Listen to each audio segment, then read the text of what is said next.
Ako si Mark Lopez and my program is Pugad Vloggers, aired every Monday to Friday from 7 to 8 p.m. sa Radyo Bandido TV simulcast on 𝗕𝗹CE 8:10 a.m. sa Sky Cable Channel 224 TV Plus boxes and on free-to-air TV. Also sa facebook.com 𝗕𝗹CE 8:10 a.m. and our official YouTube channel. Pugad Vloggers, ako raming titirisin, sa loob sa bayan wawalisin, walang sasantuhin. Ang saya-saya, nakakabaliw, kasama natin ang tropa. Pugad Vloggers, Pugad Vloggers.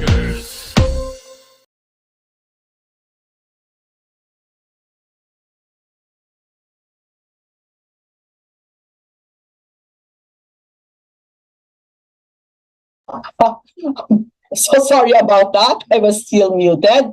As I was saying, magandang gabi po sa inyong lahat. Ngayon po ay ika-11 araw ng Abril. Today is April 11, 2024. At tayo ay nasa kasagsagan ng summer. Katatapos lang po ng Semana Santa. At lahat, no, magandang break ito para sa mga atin na laging busy para maging tahimik, no, at magmuni-muni. Yan ang yan ang dahilan kung bakit tayo ay binibigyan ng mahabang bakasyon para ma-observe ang holy days, no? So, saan po ba kayo nagpunta ng nakaraang Holy Week, no? Nakita natin yung mga pictures sa social media, sa mga dyaryo, na talagang dagsaan ang mga nagpunta sa beach, no? Yung sa La Union, ang kapal-kapal ng tao sa mga beaches ng La Union at sa Zambales, no? So yan, apparently, yan ang pinaka popular ngayon dahil madali lang silang puntahan, road trip lang, no? Hindi kailangan ng eroplano. At sandali lamang, no? Sandali lang ang trip kung ikaw ay may sariling sasakyan, ay napaka-convenient. So nakita natin, no, daming tao na at kaakibat ng maraming tao na nagpupunta sa mga beaches, syempre hindi mawawala yung traffic. So nung mga Wednesday pa lang, talagang Monday, Tuesday, Wednesday, ang dami na nagrereklamo tungkol sa kapal ng traffic paalis ng Metro Manila. Okay, one reminder is please to like and share this episode. Okay, ako ang hindi maka-share. So, like and share this episode, and you can also watch Pugad Vloggers on your television sets, Sky Cable, Channel 224.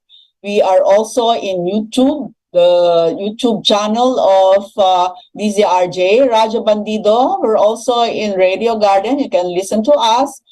Also on your AM radio at 8:10 on your dial. Yan. So, ano pa ang ating no? So, babati muna ako sa mga early viewers. Magandang gabi. Hold on, para hindi ako lingon ng lingon. Magandang gabi sa iyo, Ferdinand Enriquez, Sepi Sabala, magandang gabi rin sa iyo. Sino pa? So these are our early viewers of Pugad Vloggers. Ayan, nawala na ang aking hold on. All right. So ano pa ang ating pag-uusapan? So, yung mga naka-tune in po, ano ang inyong Holy Week experience? Saan kayo nagpunta? Ano ang obserbasyon nyo sa mga pinuntahan nyo? Ako po kanina, ng kaninang umaga ay nagbigay ng aking komentaryo tungkol sa aking napuntahan, at ang aking obserbasyon. Ay tinatanong ko kung bakit sa maraming lugar sa ating bansa ay maraming kalat, naobserbahan ko na maraming hindi conscious about disposal of their trash. Hindi po household trash ang sinasabi ko, kundi yung mga halimbawa, kakain, tatapon ang bote ng soft drink everywhere, mag-iinom man, ang bote na babasagin, no, ay iiwanan sa beach. At kung ito ay mabasag, ay maraming maaaksidente pag natapakan ang shards of glass, no? Yung mga chichirya, mga lalagyan ng chichirya, na pagkatapos na maubos ay tinatapon na lang everywhere, no? So, kapag ka po yan, no, nakakalat everywhere, pag umulan, alam niyo naman na ang ulan ay aagos papunta sa dagat at nakita natin na indeed dun sa mga shores na pinuntahan ko ay maraming balot ng mga chichirya, mga plastic bottles ng soft drinks, mayroon pa ako nakita ng mga supot ng diaper and whatever, no? So it boils down to people who live in areas where tourists go should double up on protecting their environment, keeping their environment clean and orderly so that maiengganyo ang mga turista na magpunta doon, no? Kasi ang mga turista ayaw na pupunta sa makalat, mabaho, madumi, no? If your livelihood depends on tourists, then you would do everything possible to keep your place clean. Yan, no? Hindi lamang, kahit hindi yung ating tinitirhan ay pang turista, it is good, no? Sabi nga, ano ba yun? Cleanliness is next to godliness. Ang pagiging malinis sa ating kapaligiran ay isang pagrespeto sa ating kalikasan, sa ating nature, at pagrespeto rin sa ating mga sarili. Dahil we know that we deserve a place that is clean and orderly. Ayun. Hindi ko malaman kung bakit ano ang nangyari. At tayo ay parang nagwawalang bahala sa mga bagay na ito, no? So and my observation was shared by many people, no? Yung mga nakapunta na sa ibang bansa, sinasabi nila ay sa mga ibang bansa makalat din, or meron naman nagsasabi sa ibang bansa ang mga tao ay likas na masinop, no? So I don't know. I think, no, that in schools we should be taught at saka yung reinforcement ng mga dati na nating nakagawian ng paglilinis ng ating kapaligiran. No, it's not bad. It's not a bad thing. It is all for our own good. So pinaalalahanan ko lang po, no, ating mga kababayan na magsinop sa ating kapaligiran, no? Para alam niyo yung ating mind, no, pag nakakakita tayo ng malinis, masinop, kumakalma ang ating kaisipan, no? May mga studies po na ganyan, no? Yung environment mo sa bahay, kung maayos, kalmado. Pag topsy-turvy, lahat ang kalat, aburido ka, no? Pagdating mo sa bahay, visit na visit ka kasi nga ang kalat-kalat. So, yun po, importante po yun. Pag tayo ay lumabas ng ating bahay, makikita natin pleasant surroundings, clean surroundings, walang eyesore. Yun. So, isa yun. Ano pa ang ating ipinaalala ko rin po sa ating mga kaibigan na nanonood ngayon at nakikinig sa radyo na huwag niyong kaliligtaan, no? Tayo ay sinasabihan na magrehistro ng ating SIM.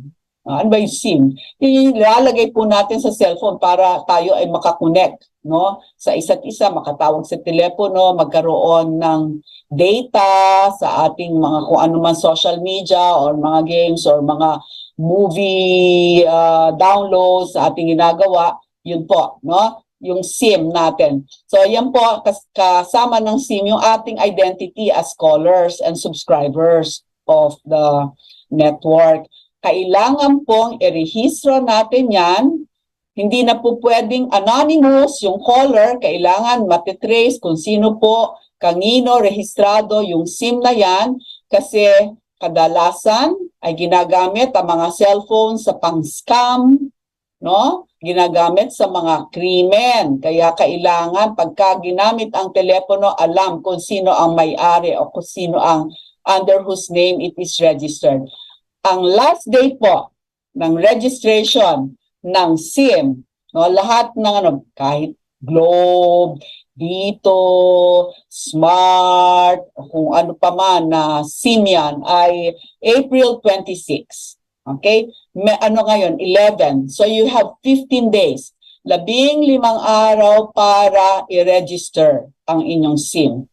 Meron po mga websites for registering your SIM. Meron naman po mga telephone numbers na po pwedeng tawagan para malaman nyo kung paano. Pwede rin po kayo magpunta sa opisina, sa mga outlets nung mga ginagamit nyong yung mga inyong service providers. Kung magpunta kayo sa office ng Globe or sa Smart or wherever, no? Tanungin nyo po doon kung paano nyo i-rehistro ang inyong mga SIM. Importante po yan. Kapag kayo nalagpasan ng registration ng SIM, ay madi-deactivate po ang inyong SIM at hindi nyo na magagamit ang inyong cellphone. At yung pong, pagka wala kayong SIM, di wala na rin kayong social media dyan sa inyong cellphone. No? Mawawala, hindi po kayo makakagamit. So, yung mga lahat po ng applications na nakalink sa inyong SIM. Ayan, yung mga inyong mobile banking. Ayan, yung Grab na pantawag nyo, pang-deliver nyo. Mawawala po yan. Hindi nyo po magagamit dahil madi-deactivate po. So, wag pong kalimutan. No? Meron pa po kayong higit sa 2 linggo, actually 15 araw para i-rehistra ang inyong SIM. Wag na po yung last day, alam niyo, mahilig tayo sa last day. Last day ng registration ay doon po kayo pupunta. Yan. So, gawin niyo po yan at baka kayo magsisi. Isa pa pong magla-last day na ay ang payment ng ating income tax. Okay. Ang deadline po ng okay. Hold on.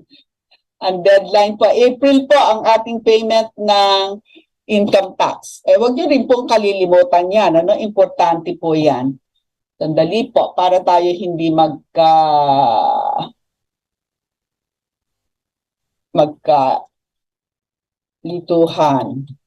An income tax return ay, okay, April 15.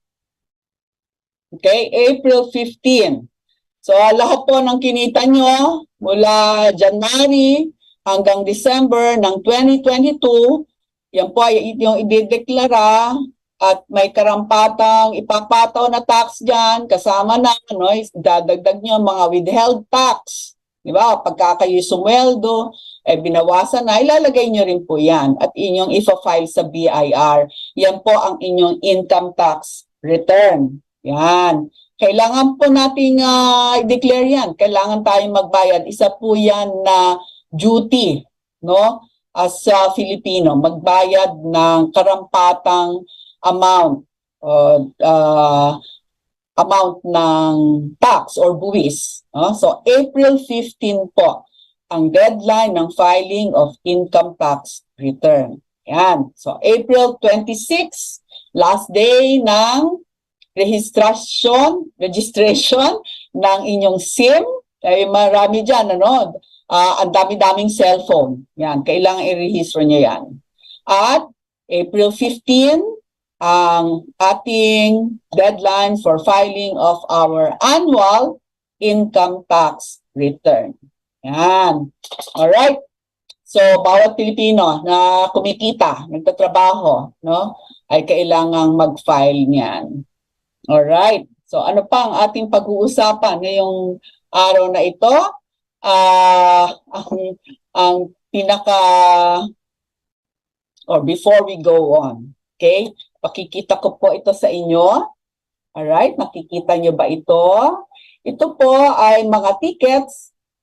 Okay, I have 5 tickets for the ongoing Metro Manila Film Festival, no? Dati po, ang ating Metro Manila Film Festival ay Disyembre, no?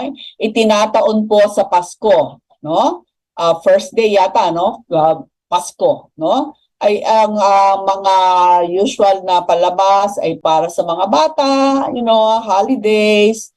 But now, okay, we have also our summer Manila Film Festival. Okay, so I think this is the first time that we're going to have a summer Metro Manila Film Festival. So it is the first summer Metro Manila Film Festival, and it started April 8 to 18. No, bakit kaya April 8? Ang April 8 ay ano ba 'yon? Sabado de Gloria. Oh, hindi naman pala umpisahan ng Biyernes Santo. So April 8 hanggang 18, no? So tingnan niyo po sa inyong sa mga dyaryo o kahit sa social media kung ano ang mga gusto niyong panoorin. Now, ito po ay isang pass. Pero sa isang pass po ay merong 1, 2, 3, 4, 5, 6, 7, 8 na coupon, no? Okay, at yung bearer nito, no, ay makakapanood kasi po 8, no? 8 yung entries ng Metro Manila Film Festival. So, pwede po kayong manood ng lahat ng ito, ng 8 na ito. Okay? At ang bayaran niyo po ay tumataginting na 25 pesos only, no? So, may isang coupon. 8 coupon po ito. Hindi lang po isa itong ticket. 8 passes po ito na magbabayad lang kayo ng 25 pesos para makapanood ng mga palabas sa kauna-unahang Metro Manila Summer Film Festival. Ayan. So, ano ba ang mga papanoorin natin? Tingnan nga natin. Ha? Sana yun. Alright. Let us see what we have. Alright. So, ito po yung mga palabas sa Metro Manila Film Festival.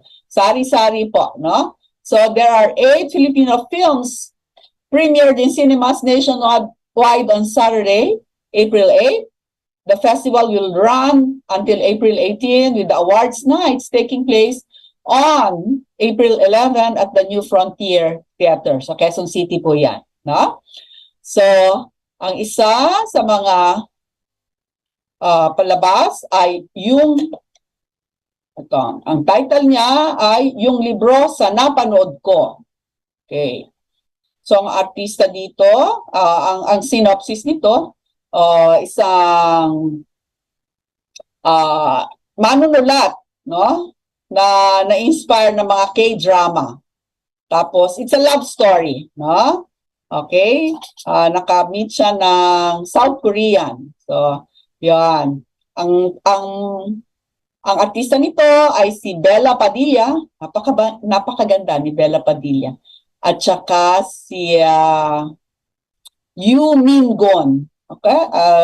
South Korean actor. At nandito din ang isang miyembro ng Apo Hiking Society. Ayun. Yung aso ko nadadidinig yung pangalan na yun eh. Hindi si okay, kundi si Boboy Garovillo. At nandito rin si Lorna Tolentino at Boy Abunda. Okay, ang pangalawang movie ay About Us, but not About Us. Okay, very interesting. No? At it's a psychological drama na merong isang professor at ang kanyang estudyante. At ang artista dito ay si Romnick Sarmenta and Elijah Canlas. Yan. Hindi ko kilala yon, pero siguro magaling yan. Alright. And then the third movie is Here Comes the Groom. Ang Here Comes the Groom ay isang comedy, isang rom-com. Yan. At ang artista dito ay si Enchong D, si Kalad Karen, Maris Racal, Kimpi De Leon, Aura Briguela, and others. No? And then, the fourth one is Love You Long Time. Ang Love You Long Time, ang star ay si Carlo Aquino and Ethel Serrano.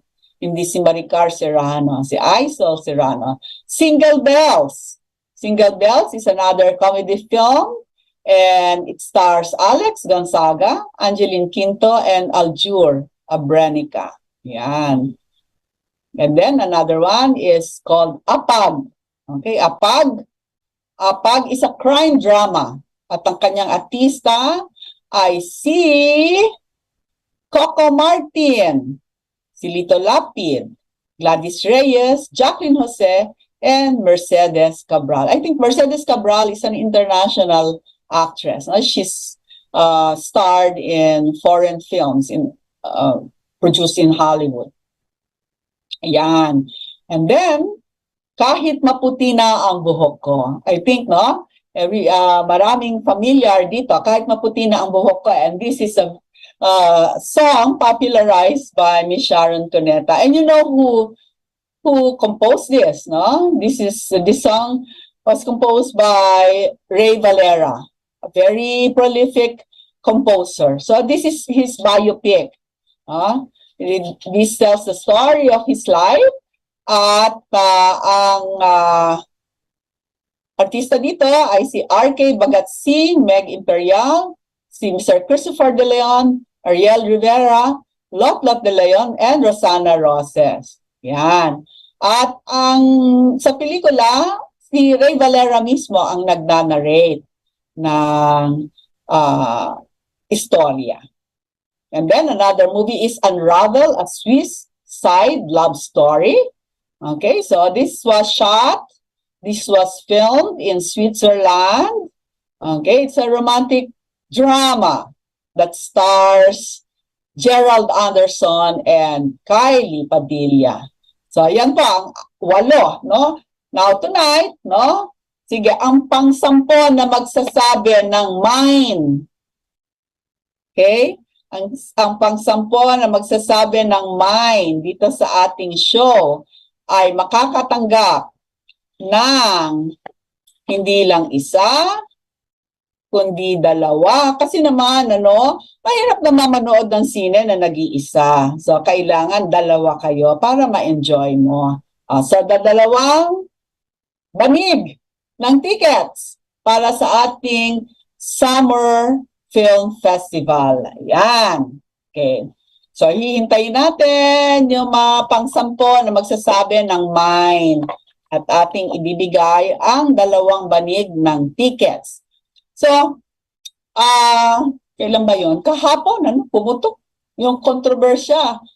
But sabi nila, ang tagal na nito, tungkol sa Dalai Lama. No? At tayo ay nakakita ng video ng ang Dalai Lama ay behave with impropriety, no? Towards a little boy, no? So ang video na ating nakita ay ang Dalai Lama hinalikan ang batang lalaki at pinakita na sinabi ng Dalai Lama na inilabas ang kanyang dila at sinasabi niya na isubo ng batang lalaki ang dila ng Dalai Lama, which, the Dalai Lama has apologized and he has recognized its impropriety. At marami ang talagang because this is a child, no? At tayo ay very sensitive when it comes to protecting our children. Tatanungin nyo, sino ba si Dalai Lama? No? Ano ba ang significance si Dalai Lama? Okay, I will read to you, okay, kung ano si Dalai Lama at bakit siya ay famous, no? Siya ay significant sa ating kasaysayan, no? Sa ating lipunan. So, ang Dalai Lama is isang title, okay? Isang title na binibigay sa isang tao, no? A title given by the Tibetan people, no, mga nakatira native of Tibet, no, to the foremost spiritual leader of Tibetan Buddhism. So siya yung supreme leader, no? Kinikilalang leader ng Tibet. Ang current Dalai Lama ang pang-14 na Dalai Lama ng Tibet. No? Ang kanyang pangalan ay si Tenzin Gyatso. But nung inanex ng China ang Tibet, no? Siya ay umalis sa Tibet at siya ay nag-seek ng refuge or asylum sa India. No? So lumipat siya sa India at doon siya nanirahan. So the Dalai Lama is also considered to be the successor in a line of tulkus who are believed to be incarnations of the Bodhisattva of compassion. Ano yung Bodhisattva? Yan yung yun yung papunta sa enlightenment, no? So considered to be a paragon of virtue, no? So the traditional function of the Dalai Lama is ecumenical, no? O bakit nawala yung akin? As an ecumenical figure holding together disparate religious and regional groups. Bakit nawala ang aking signal dito? Okay. And he has worked to overcome sectarian and other divisions in the exiled community and has become the symbol of the Tibetan nationhood for Tibetans both in Tibet at yung mga umalis, no? In exile. Yan. So, itong si Dalai Lama was born in 1935. Okay, 1935. Pero at birth yan ay nare-recognize nila kung sino yung next Dalai Lama, no? So, siya ay iniluklok sa pagiging Dalai Lama noong February 22, 1940 hanggang ngayon. So, ilang taon na yon? 1940, so 60 plus, so 80, no? 80 years, no? 1940 to year 2000 is 60 years, and then 23 years, so 83 years, no? At siya, 83 plus 5, so 88 years old na ang ating ang kanilang Dalai Lama, si Dalai Lama. Alright? So, the Dalai Lama has been awarded many prizes, Nobel Peace Prize in 1989, no? And then the US Congressional Gold Medal in 2006, no? So yan ang Dalai Lama. And paano ang Dalai Lama is worth more than $100 million. Okay? Sa isang akala natin mga monk that live in poverty, hindi po. And the Dalai Lama is a rich man, and he gets money from his supporters and also from he's also being paid to appear in events. Yan. And he's famous now for wearing a Rolex. So the Dalai Lama is loves Rolex. Yan. So balik tayo dun sa no? So sinabi na yung mga nag-explain, nagsasabi, na nagpapaliwanag para sa Dalai Lama, sinabi nila na, the Dalai Lama is just being playful, no? And he's just, messing around. Then tawag natin yan, just messing around, no? But, yung mga ibang tao, no? So the impropriety at yun nga, it borders on child abuse, no? Sexual abuse. Yan. Alright? So, yun. Ang sabi naman ang Tibetan, sa Tibetan culture daw ay ang pagbati, no, ginagawa nilang means of greeting would be to stick out their tongue. Yan. To stick out their tongue. Just to show your tongue, but not, to have physical contact with another person or a child actually touching tongues, no? Touching parts of your body with another person's tongue. So just showing of tongue, no?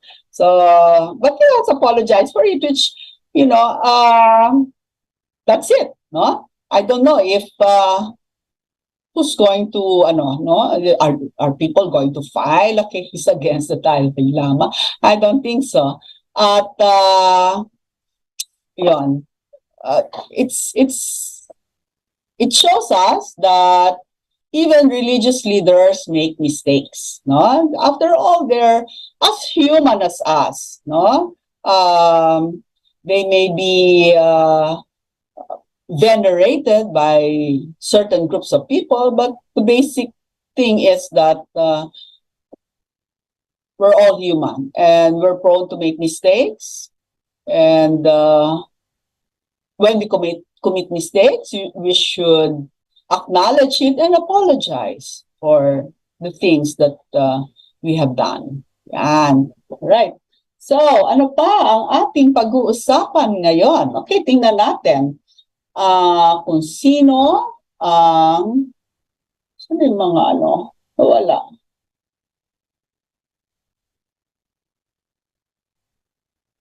Ayun. Right. Let us see kung sino ang bibigyan natin ng ticket. Magandang gabi, Roxanne Cosco.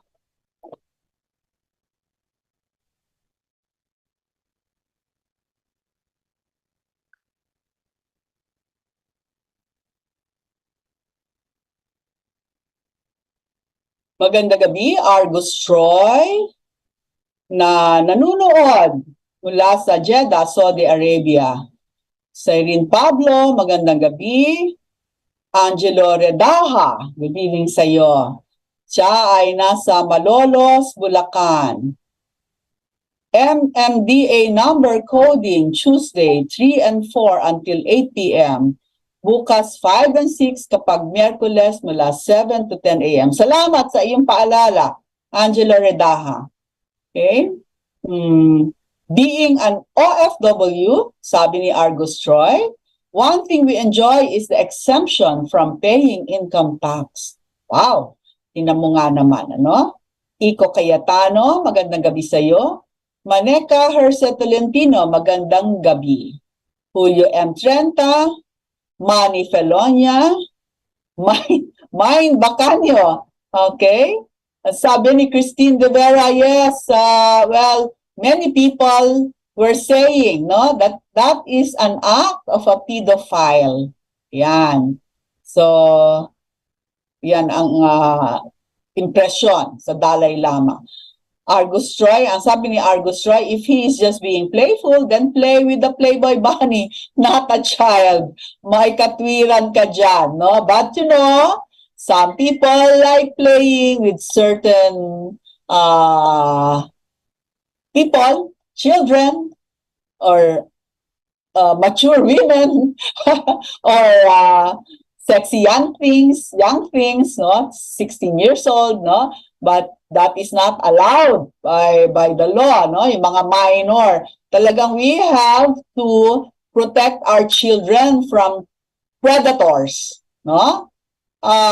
Kasi malaki ang damage sa kaisipan, no, ng ating mga kabataan kung sila ay ma-expose sa mga ganitong bagay, no? Sexual advances of people older than them or even the same age, no? Hindi pa sila handa sa mga ganitong mga activities, kaya kailangan natin silang ingatan, no, sa mga ganito.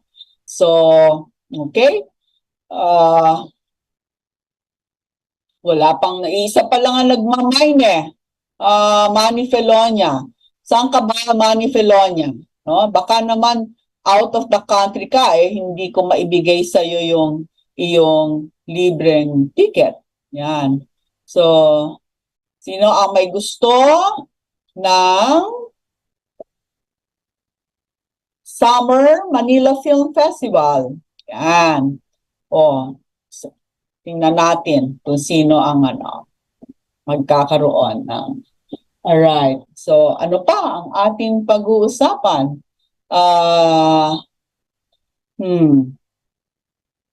Sana inailista ko ang mga.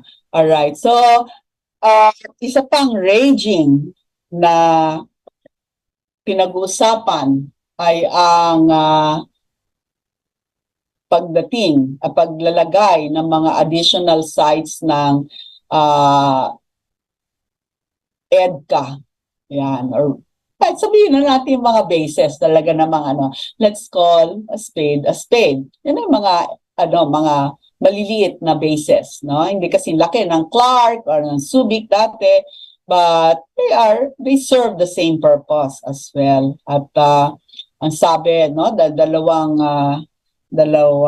schools of thought ang nandito. Ang una ay ayaw nila ng additional bases because ito ay magiging mitsa ng seguridad ng Pilipinas dahil kung magkakaroon ng girian or actual fighting, no, check na kung nasaan ang mga bases ng Amerikano, ay yun ang bobombahin ng kaaway. At siyempre, may mga taong nakatira dun sa mga lugar na yon, kaya magiging exposed to danger ang ating mga kababayan. Yan. On the other hand naman,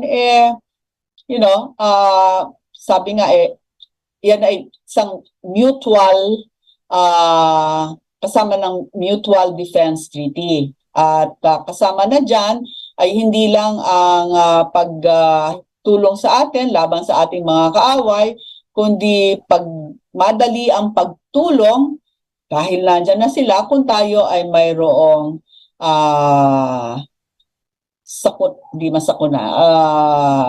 mga katulad ng disasters, katulad ng nagkaroon tayo ng super typhoon o kaya ng mga earthquake, no? Ay tayo madaling matutulungan ng Amerika. So, dalawa ang yun. Merong may ayaw, meron ang may gusto. Pero I think that they're already here and mahirap, no? Hindi na natin sila mapapaalis, nandyan na yan no? So, ano pa ang ating magagawa, no? May kasunduan na ang ating Pangulo at ang gobyerno ng Amerika, no? Okay. Now, some people are expecting, no, na ano ba ang no? They were calling on the Vice President, no? They were calling on the Vice President to say something about what's going on, to say her piece against EDCA. But there's wisdom, no? There's wisdom because they say that Vice President Sara Duterte is being very quiet and not commenting on EDCA. But I think there's wisdom in that, okay? Because the president and the vice president should not be antagonistic with one another. They're a team. Remember that they ran as a team, they won as a team, and they will be serving this country as a team. The role, the mandate of the vice president is to work on whatever. This is also an option, if the president gives her a post in the executive, like being a department secretary of any branch, of the executive, Vice President Sara Duterte has been appointed as the Secretary of Education. So that is her work, being the Secretary of Education. Aside from that, her other role as Vice President is to wait, to take over if the president is incapacitated and cannot fulfill his job as president. That is all that the vice president is supposed to do. Wait and take over if the president cannot fulfill his obligations. Aside from that, yung binigay sa kanya na trabaho as department secretary. The vice president has no say in foreign policy. Okay? She may have an opinion if she wishes to let the public know about it, no? But she has no say. She has no role in formulating foreign policy. It's the sole role, okay, of the president. No? Sa kanya lang yun. It's his exclusive right to form our foreign policy. He can ask advisors, but it's all up to him. Yan. So I don't think that it is fair to be pressuring, if you will pressure, if to use the term, no? Or expect the vice president to say something about 𝗕𝗂𝗴𝗱 or foreign policy, because yun nga, no? There is wisdom in allowing the president to do his job, no? It is not the role of the vice president. Yan. Her role is to just wait, no? Ay katulad nung ating nung last government, kapag ang vice presidente, no, noon ay si Leni Robredo, na may sinasabi na kontra sa mga policies ni Presidente Duterte, kapag she's a highly opinionated vice president, no? Criticizing everything, no?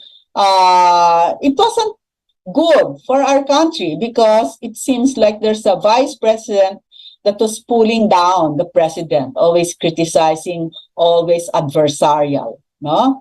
Wala siyang karapatan kasi na wala yung mga desisyon ng presidente ay para sa presidente lang. Kahit her duty is just to wait until the president cannot perform his duties anymore, no? So tayo, galit na galit tayo kay Mrs. Robredo, no? Last time, pagka may sinasabi siyang ganito, ganyan, no? At sinasabi natin na, Mrs. Robredo, your role is just to wait, you sit, and take over if it's necessary. So just stay there. But now we are, na iba na yung hangin. We want the vice president to say something and to, probably influence how things are going on, the decisions of the president. But that shouldn't be. No? That shouldn't be. So we don't need a vice president that's adversarial to the president. Yan. Not good for us, not good for stability. It will be, giving people ideas that we are unstable, and, it attracts people who would want to use that schism, no, to create trouble between the president and the vice president. Yan. So let the vice president be, no? She's a lawyer. She knows the law, and she has a strong will. Nakita nyo naman, kahit yung kanyang tatay ay sinasalungat din niya, no? She has a mind of her own, and we should always trust her judgment, no? Needless to say that our vice president has a very big chance of being the next president, no? And she wants to protect that. Those who believe in her should allow her to be her own person. Okay?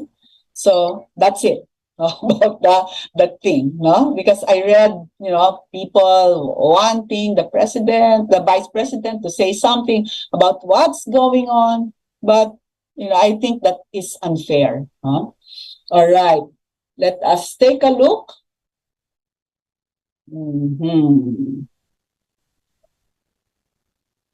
Okay. Oh, walang may gusto ng tickets. All right.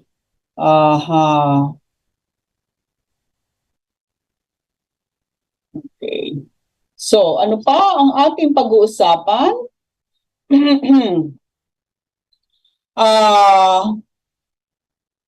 I did not list. Hindi ako naglista ng ating pag-uusapan ngayong ano.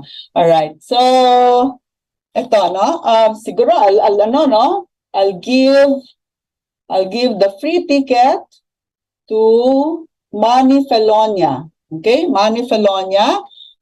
If you are still listening, if you're still there, I'm going to give you these 2 sets of tickets containing 8 stubs that you or your friends or family members can use.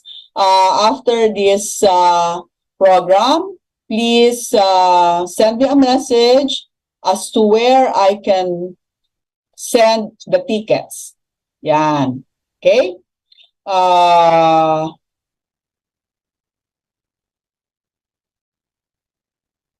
2 tickets with 8 stubs each. Okay. All right. So, ano pa ang ating pag-uusapan? All right. So, let's go back to the Dalai Lama. Okay. So, yun na nga.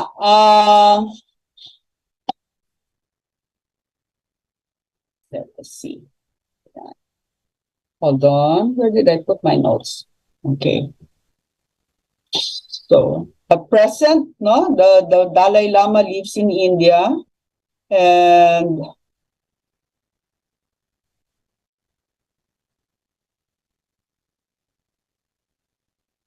okay. He currently lives in exile while remaining the most important spiritual leader of Tibet.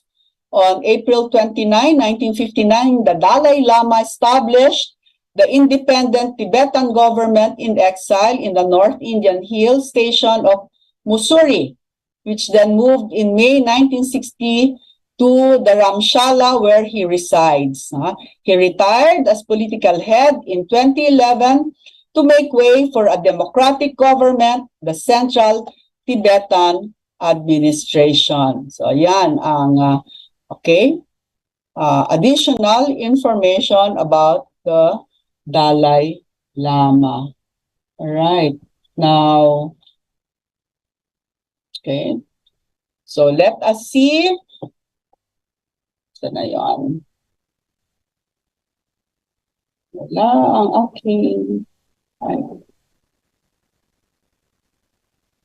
Ano ba ang ating pag-uusapan?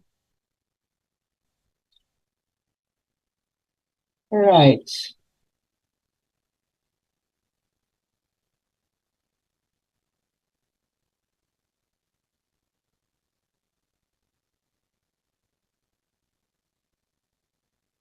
Let's see. Oh. Okay. Napakainit. Okay. So, ang meron na naman tayong namumuong crisis sa water, no? At napansin natin na sa mga maraming lugar ay nagkakaroon ng matatagal na water interruption, no? So tayo ngayon ay sinasabi na tayo ay pumasok na sa La Niña. La Niña ba or El Niño? Hold on. Okay. So, ang El Niño, tayo ay pumasok na sa El Niño, no? So, El Niño is forecast to return in 2023. Yan. So, ano ba ang ibig sabihin ng El Niño? Okay.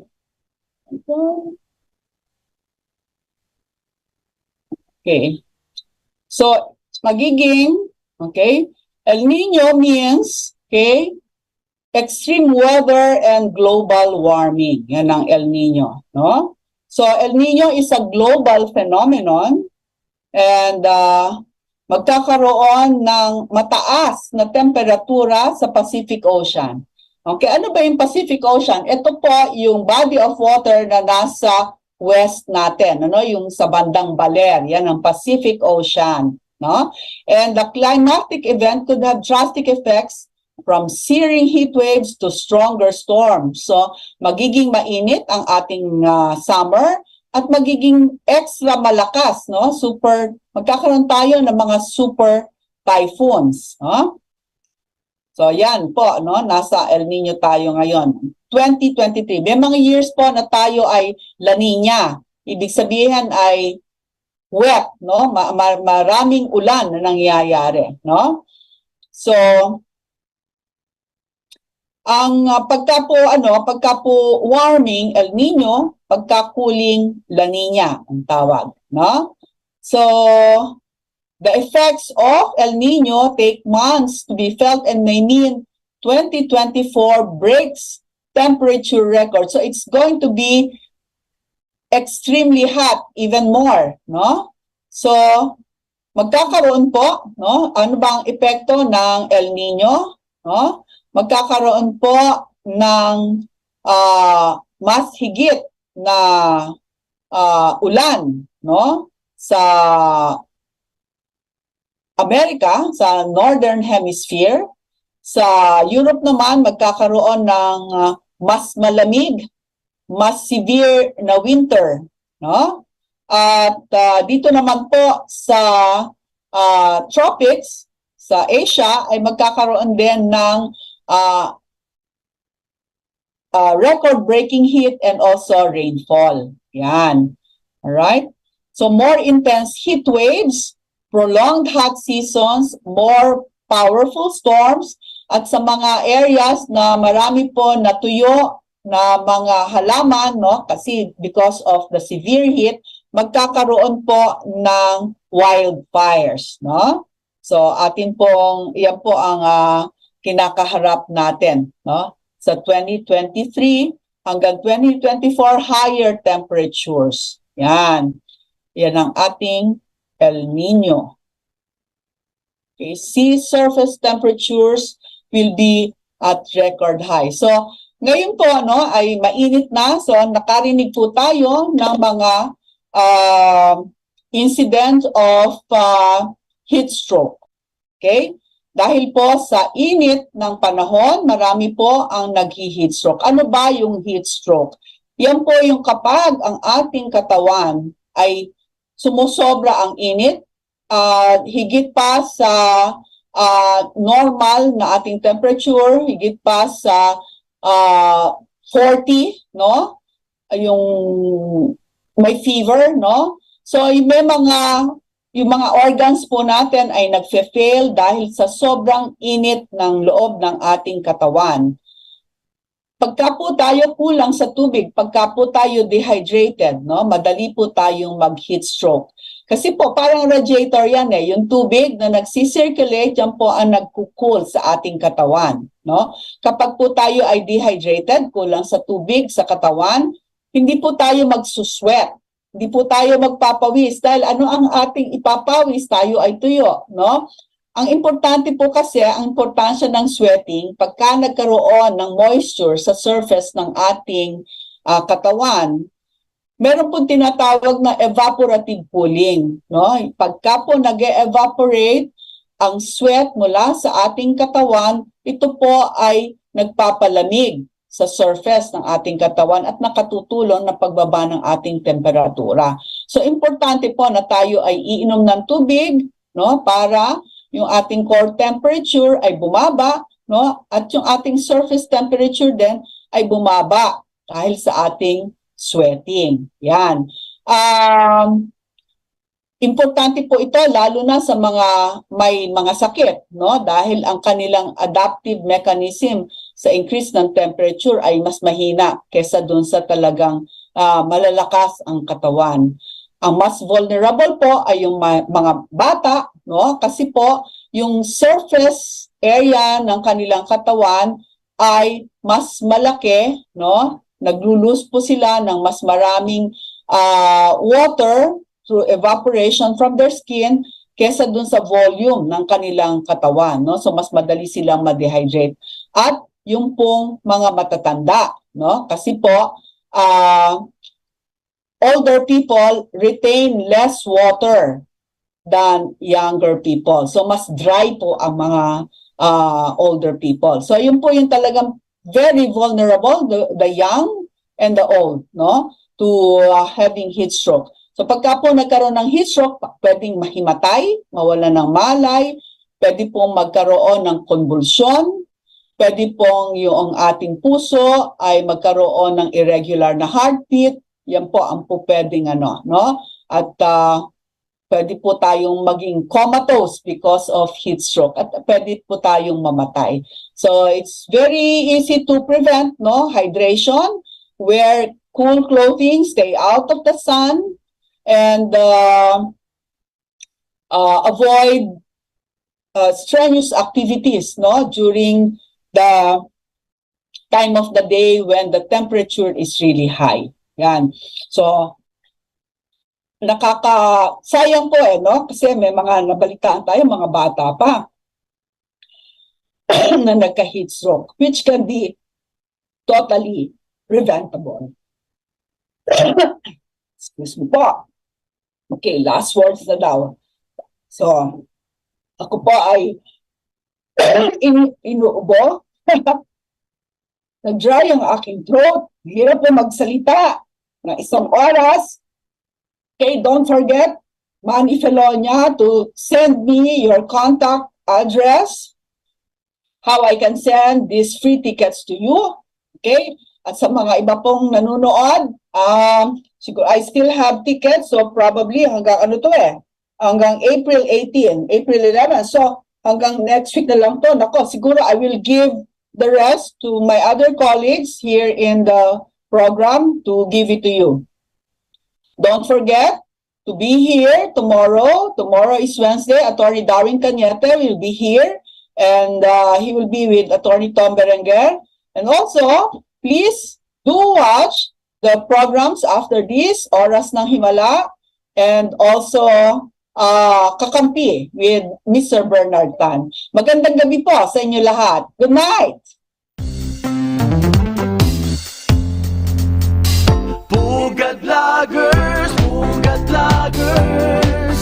ang kurap titirisin, salot sa bayan wawalisin, walang sasantuhin, ang saya-saya nakakabaliw, kasama natin ang tropang Pugad Vloggers.